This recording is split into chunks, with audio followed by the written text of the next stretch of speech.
Outpost, the countdown proceeding on track at the Baikonur Cosmodrome, where the temperature is about 46 degrees Fahrenheit, cloudy skies, a light drizzle, no bluebonnets blooming there, unlike here in Texas, where we are at the Johnson Space Center in Houston, where the Orbit 2 team of flight controllers is on console at this hour. You can see the countdown clocks in the front of the white flight control room here at the Johnson Space Center ticking backward towards liftoff. The liftoff time will be 11:23 and 57 seconds Central Time, 10:23 and 57 seconds p.m. at the launch site in Baikonur. All of the pre-launch preparations continue to go well for an on-time liftoff from Site 31. This is the second of two sites that the Soyuz rockets are launched from. The other is, of course, Site 1, Yuri Gagarin's launch pad, where most, if not all, of the Soyuz manned vehicles are launched from. Here in the flight control room in Houston, the Orbit 2 team of flight controllers, as we mentioned, is on console at this hour. Jeff Radigan is our flight director today. He is joined on console by spacecraft communicator Christy Bertels, who is talking to the Expedition 47 crew as they run through the second half of their workday. A video feed of the launch activities and the liftoff down in Baikonur being uplinked to them so they can follow the Progress's course toward orbit and the start of its two-day rendezvous to reach the International Space Station, with docking scheduled on the aft port of the Zvezda service module on Saturday, April 2nd at 1 p.m. Central Time, 2 p.m. Eastern Time.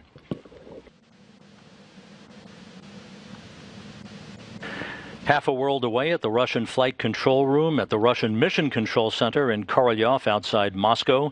Russian flight controllers are standing by to monitor the Progress's ascent to orbit. The launch, of course, is controlled out of Baikonur. As soon as it reaches its preliminary orbit, 8 minutes and 45 seconds after launch, the control of the Progress's activities will be transferred over to that launch control team at the Russian Mission Control Center in Korolyov, just outside of Moscow.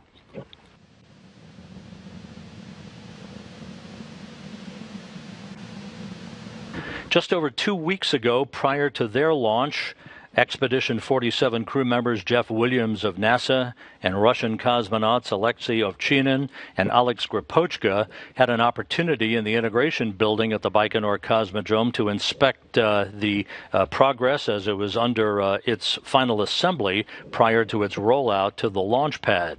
That inspection afforded them the opportunity to see very close up all of the mechanisms of the forward docking mechanism itself of the Progress vehicle, that they will be monitoring its approach for its docking and link up to the aft port of the Zvezda service module 2 days from now. The Progress itself rolled out on a rail car to the launch site at launch site 31 at the Baikonur Cosmodrome on Tuesday. It was vertically hoisted into its launch position. The gantry arms closed around the Progress to enable launch pad technicians and engineers to hook up fuel lines and electrical lines for the final 48 hours of processing prior to liftoff, which is just 19 minutes and 30 seconds from now.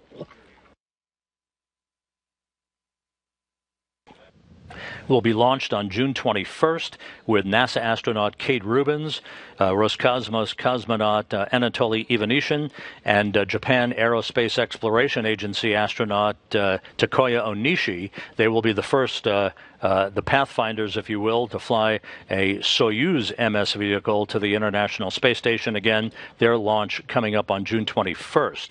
This is a deliberate two-day rendezvous, a shakedown flight, if you will, of the Progress systems to make sure that all of the equipment is fully demonstrated and checked out to the satisfaction of the Russian flight control team, as was the case back in December for the first Progress MS vehicle.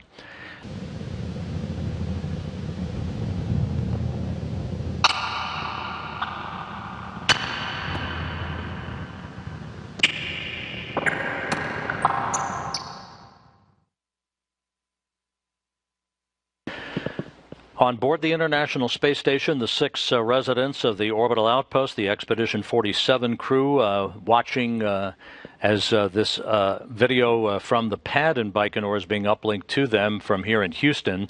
From left to right is Russian cosmonaut Oleg Skripochka, NASA astronaut Jeff Williams, Alexei Ovchinin of Roscosmos, Tim Peake of the European Space Agency, the commander of Expedition 47, NASA astronaut Tim Kopra, and on the far right, Yuri Malenchenko. They have been busy throughout the course of the day so far with a variety of scientific experiments and maintenance work, now well into the second half of their crew workday. For Kopra, Peake, and Malenchenko, this is their 108th day in space.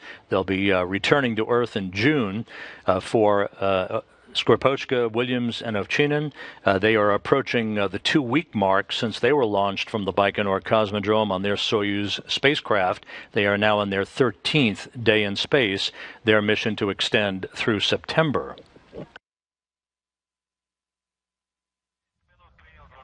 The International Space Station is currently flying 251 statute miles above the Earth in an orbit inclined 51.6 degrees to either side of the equator, moving from southwest to northeast, approaching the west coast of Africa.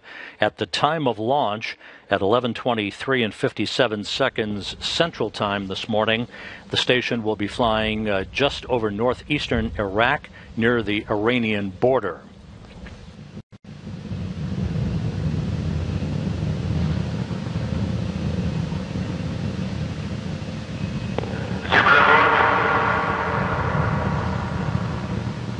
The vehicle now on internal power.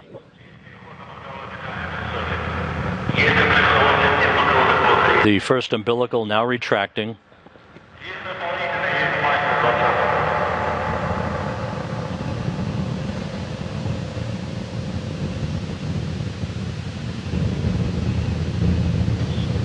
Auto sequence has been initiated. Standing by for engine start. The second umbilical now retracted.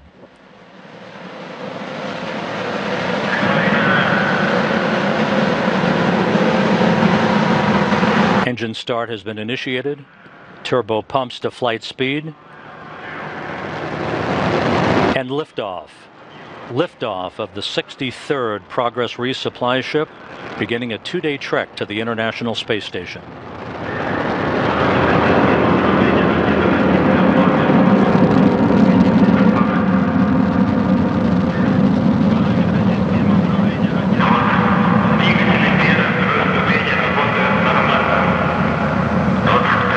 Good roll, pitch, and yaw program reported.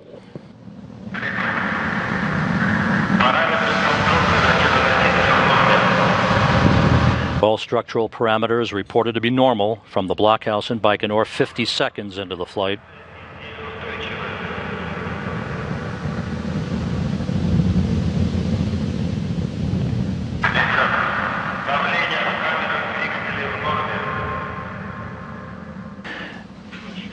Engine chamber pressures are nominal.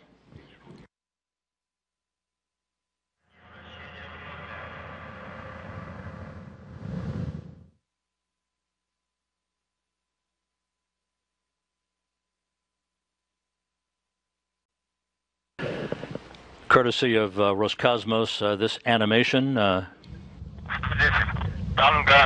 And we have first stage separation.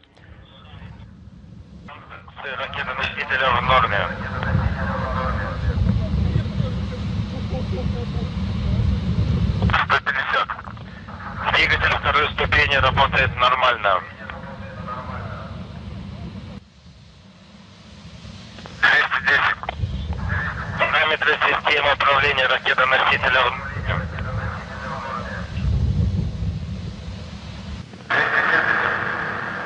Параметры системы управления ракетоносителем в норме.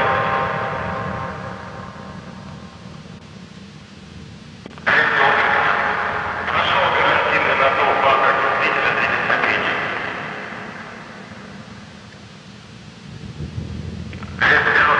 Есть запуск двигателя 3 ступени. Есть выключение двигателя 2 ступени.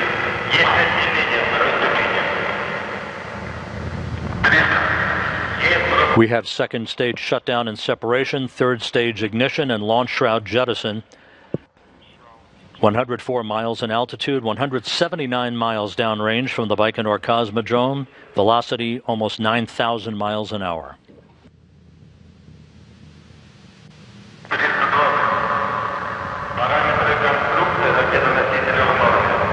This stage will burn for about 3 minutes and 15 seconds.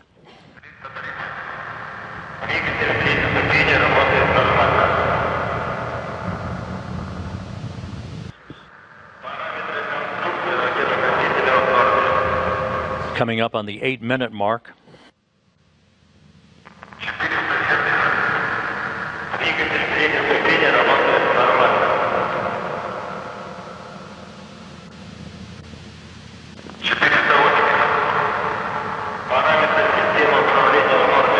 Well, reports from the blockhouse in Baikonur continue to be good. Nominal performance.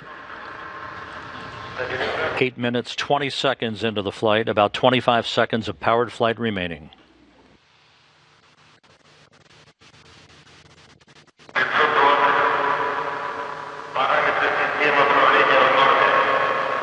And we have third stage shutdown, spacecraft separation reported.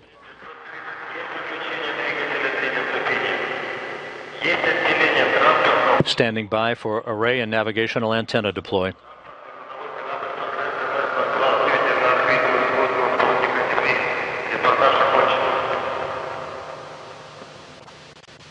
And we have confirmation now through our visiting vehicle officer here in Mission Control that all of the navigational antennas and solar arrays have deployed normally.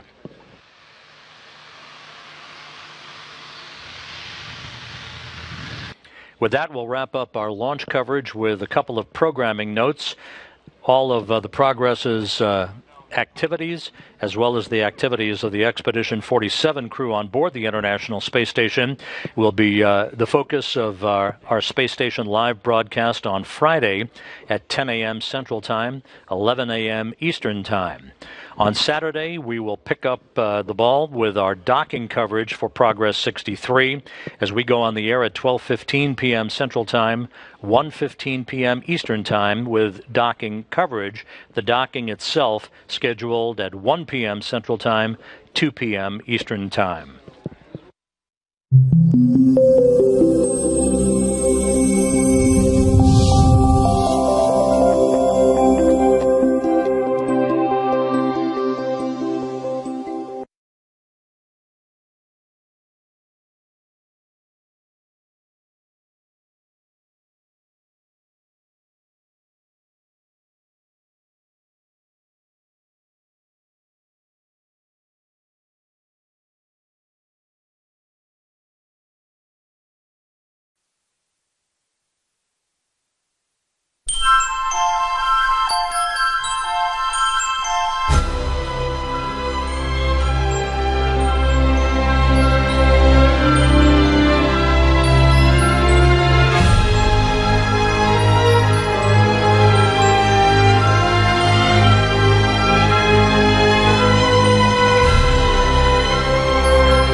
I am Debbie Goodnow from NASA Glenn Research Center in Cleveland, Ohio, and I am an electrical and nuclear engineer.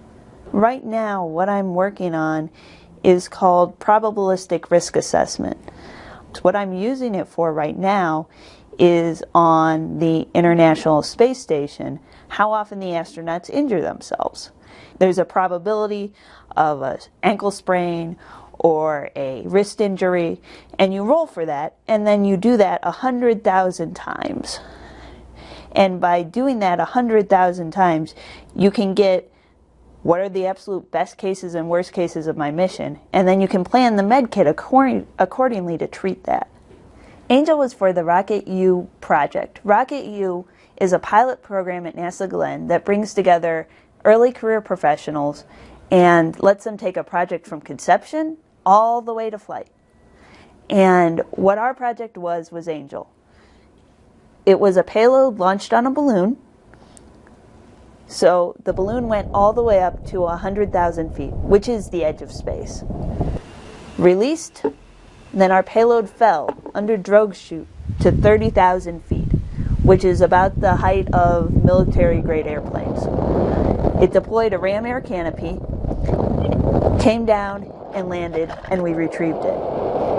What this is designed to do is help NASA with launching telescopes. Basically, we launch a telescope, it stays up for about 100 days, and then it comes down. The problem is when they were coming down rather hard and also in inaccessible places. So what our system is directly scalable to is launching very heavy telescopes and then retrieving them softly and gently so they can be refurbished and fly again. My role model was my grandmother. Grandma was always interested in science. She was as pleased as punch that one of her grandchildren was going to be a scientist. Grandma was always very big in STEM, and people would ask me, well, who's your favorite woman scientist or your favorite scientist? And I'd go, I don't really have one. It was because I had my grandma. I didn't need to look outside my family. And Grandma was always a very big influence for me. Women's History Month is important to me because we need an increased diversity and representation of women in STEM. And this is the time of the year and the time of year that has been set aside to focus on women. And several women in my life have inspired me to do great things, and they're very proud of me. And I just like having a chance to honor them and what they've worked for, and we've come so far. And a chance to remember that is important to me. My biggest advice to give to students is don't get discouraged. Many of our greatest thinkers don't always fit the mold, but if you keep on doing what you are passionate about, that is worth more than any grades or anything you do.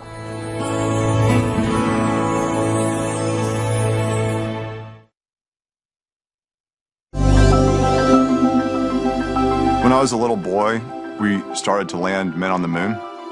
And I think back then, every kid wanted to be an astronaut.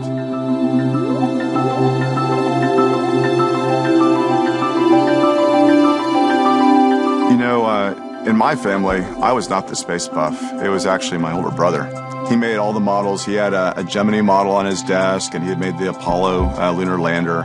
And so his desk was covered with all these models. I remember one time my brother and I stayed up late for one of the Apollo missions, and it perhaps would have been that time that I spent staying up with my brother thinking about, hey, this is really cool. I mean, how is it that we are putting men on the moon? And to know that that our nation had put people there, it was, even for a 6-year-old, I think that I was overwhelmed. I went to West Point in 1981. I was a plebe, meaning I was in my first year there. And we had 3 former Apollo astronauts who came and spoke to the Corps of Cadets. For the first time, I realized that it was possible.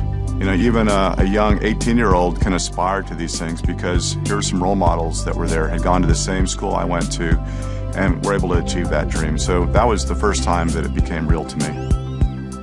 I think all of us that have been involved in the space program, when you're on a mission, even though you're really busy and you're working very hard and very focused on the mission, we all feel this deep sense of gratitude. There's a lot of luck involved in becoming an astronaut. There's a lot of responsibility as well, and we all recognize that, but I would say that we're all very grateful. Hi, I'm Tim Kopra, and I'm an astronaut.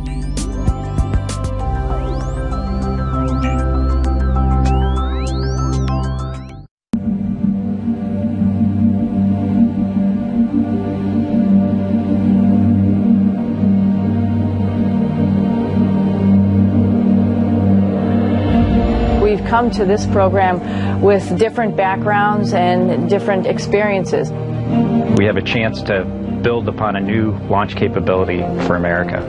We're part of a partnership, and part of the partnership is to have different abilities, and so the United States having access is extremely important to the effort. One of the things that really gave us the opportunity to be ready for this is all those systems on the space station or on the space shuttle that we had to learn in order to be prepared for a space flight. So it really has set us up for a mindset of learning new things and being ready for whatever comes at us.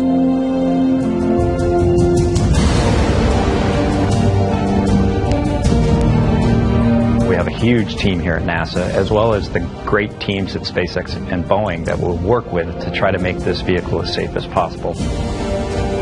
Building that partnership, that relationship where we are shoulder to shoulder with these companies as they build this vehicle is really going to be how we're instrumental in making sure the vehicles are ready for the first flights when the time comes. I'm honored to get the opportunity to participate with this new group and to work with the team to get us onto this next era in spaceflight. I remember when I launched from Kennedy the first time on a U.S. space shuttle, and it was pretty amazing. So I can only imagine what it's going to be like after this long period of time to get back on a spacecraft at Kennedy and have all family and friends and people from all over the country watching. That's going to be pretty special. And so bringing back home will bring that back home to everybody here. It'll be a pretty exciting moment.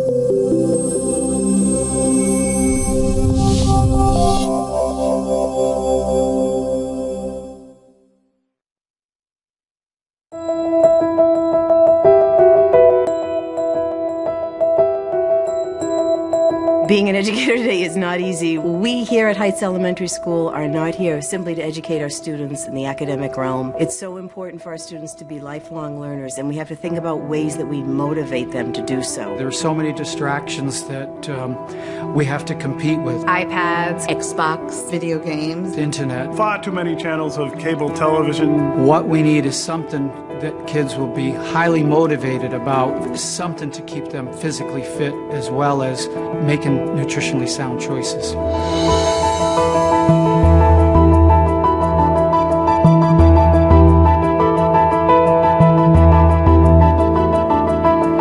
What we needed was a new tool to help these kids think about diet and exercise in order to make the healthy choices they need to.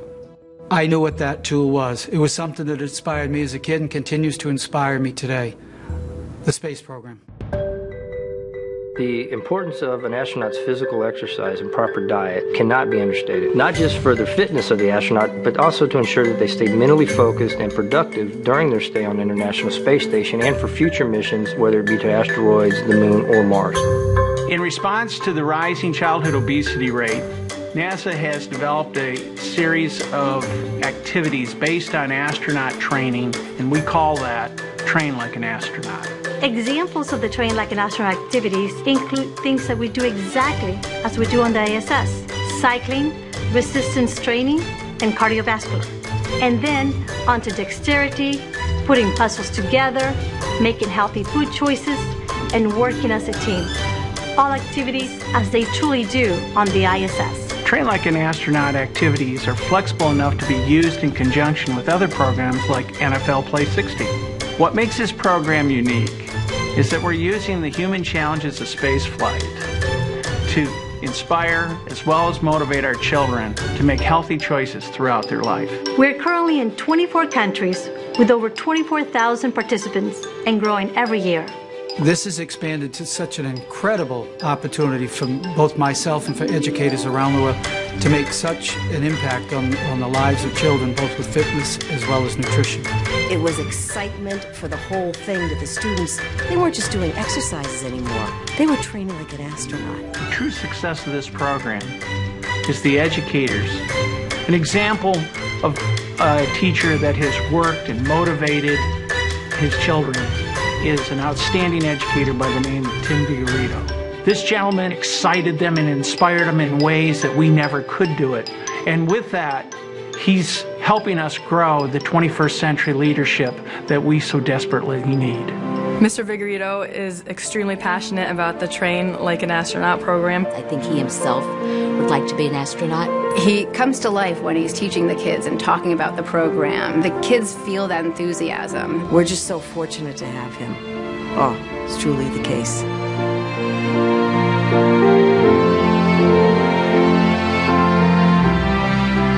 They say your astronaut training doesn't begin when NASA hires you. Cool. It begins when you're young, by learning about space and the world around us, and by making healthy choices in life. Today, I'd like to recognize an outstanding physical education teacher, Tim Vigorito, for being a champion for the Train Like an Astronaut program and influencing thousands of students to date. Wow. It is educators like you that truly make a difference in this world, and who will inspire the next generation to propel humankind on future missions to Mars and beyond. This is too much.